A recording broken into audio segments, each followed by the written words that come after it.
Welcome back to Art Massacre. This week I draw the Umbrella Academy. Here we are sketching very loosely, trying to find a placement for everyone. When I was going about this, I didn't know whether or not to add certain characters or not, dead ones, but I decided to go with the ones that are known to be alive at the beginning of the series. Originally I had Klaus kind of floating like a weird little ghost pose, but then I changed it to him kind of jumping with his hand out saying goodbye.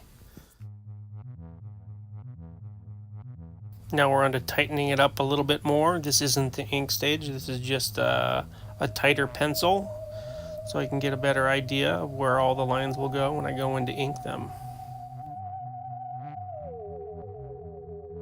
I was kind of late to the game with the Umbrella Academy. I knew about them, I just never got around to reading the comics until 2 weeks ago, before watching the series. I like both the series and the comic book. The series is really well done, different, but kind of the same.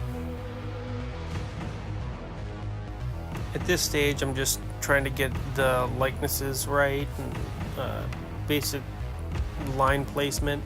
It's not as tight as it will be. I do make changes when I actually go to the inking stage still. So this isn't like set in stone where the lines will be placed.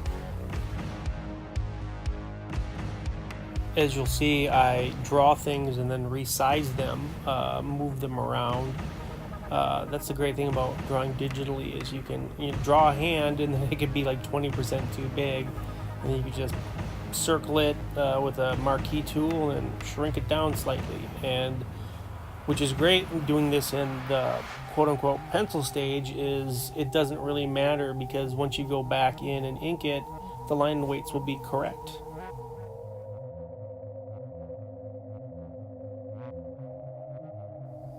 Now we're on to the final inking stage. This is where I do all the fine-tuning of everything, line weights and solid blacks and all that fun stuff.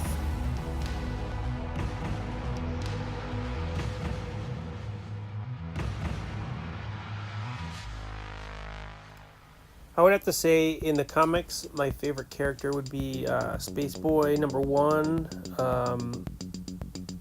but in the show, I would have to say the character that is the most fun would be Klaus. They did this like crazy awesome like rock star sort of thing with him, with his drug use, and the guy who portrays him is really fantastic in the role. So I think I have a more appreciation for Seance after the show than I did in reading the comic. I do regret not putting number 6 in, Ben? Even though he's dead in kind of the scene that I drew, it would have been fun to have him in ghost form in the background. Well, maybe some other time.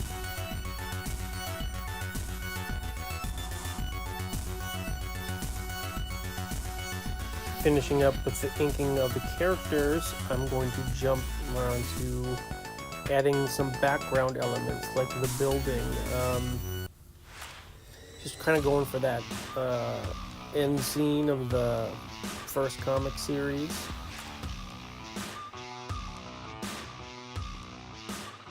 Finally, on to laying down the flat colors.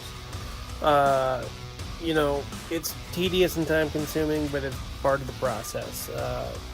Just a long time to fill in all the spots. But you'll notice the background's not quite done yet. Those lines are just really loose for the building and thick. You'll see after I kind of finish off with some of the base colors, I'll go back and re-ink it. The coloring stage is almost the most fun part of it for me. Not that I think I'm a better colorist over a penciler or inker, I just find myself being more stressed out doing the inking and the penciling than I do the coloring. It's almost just more relaxing for me.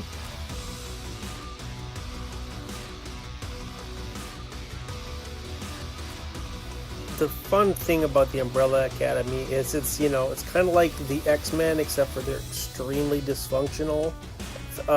Like a family, they care about each other, but they also fight all the time, and that's a lot of fun.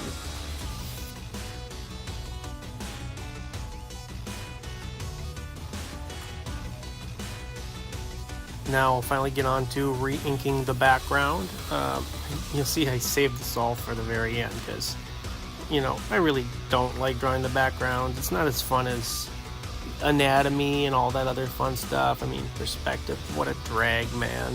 But, it's got to get done.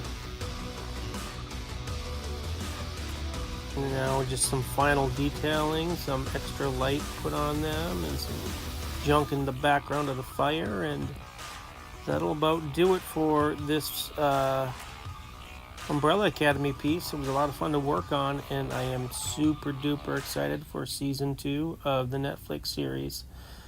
Catch you next time.